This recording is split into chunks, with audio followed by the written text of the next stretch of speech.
Hi, my name is Leanna, and today is Friday, April 6th, and this is week 5, axial skeleton and appendicular skeleton. Today we'll consider different parts of the skeletal system. So we'll start first with my help from Fred, is the anterior skull. So first I'll just point out a couple features. Is the frontal bone.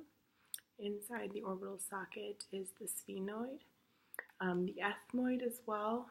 The nasal is lateral on the side, and same thing with the lacrimal. Right here is the zygomatic bone. The very top is the maxilla, and at the very bottom is the mandible.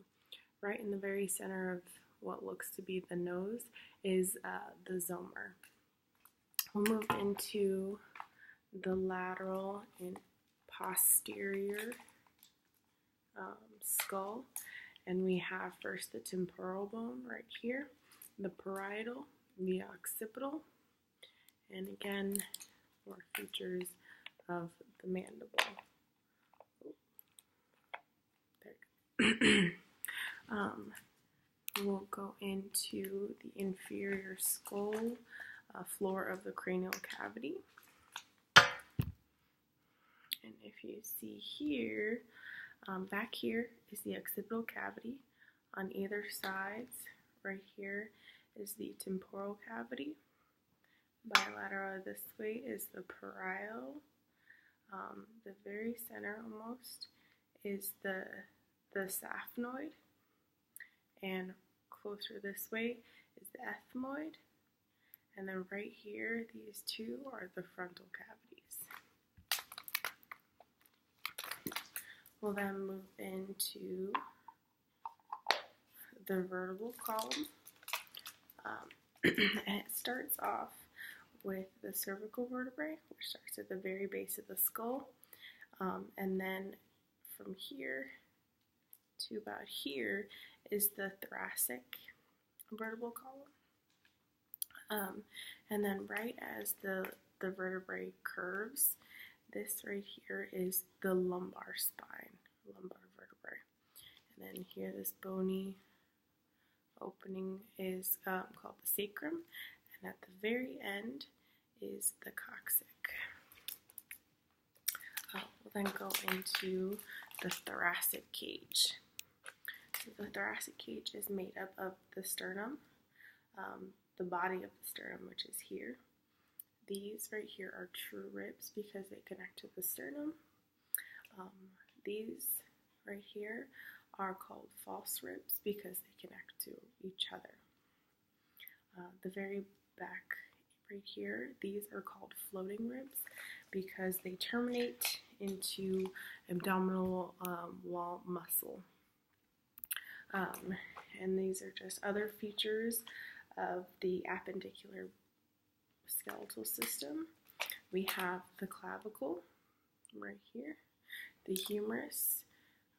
This is right here comprise, well, the scapula, and the clavicle make up the pectoral girdle. Here's humerus again, and then right here is the radius, and right here is the ulna. The way you can tell the difference is when you rotate the wrist, the bone that moves the most is the radius. And then we'll consider parts of the hand. So the hand is a little difficult, that being there's so many bones in it. We'll start off with the phalange. Here are the metacarpals. Right, let's see, actually we'll turn it this way. Right around here is the hamate. Right above that is the pisiform. We also have, down here is the trancurtrum. Medially we have the lunate, and then the capitate, the right here the scaphoid, and then the trapezium.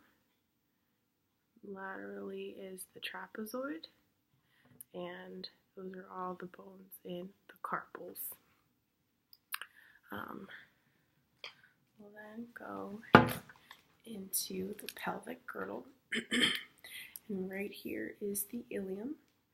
This right here is the ischium with the pubic bone, right here with the sippus pubic, right here as well. This long bone is the femur. Right here is the patella, if you can see the patella.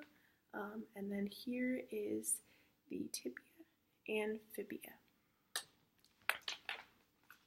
We'll then go into the bones of the foot. Okay, and the way you can see them, let's try to show you all the bones of the foot.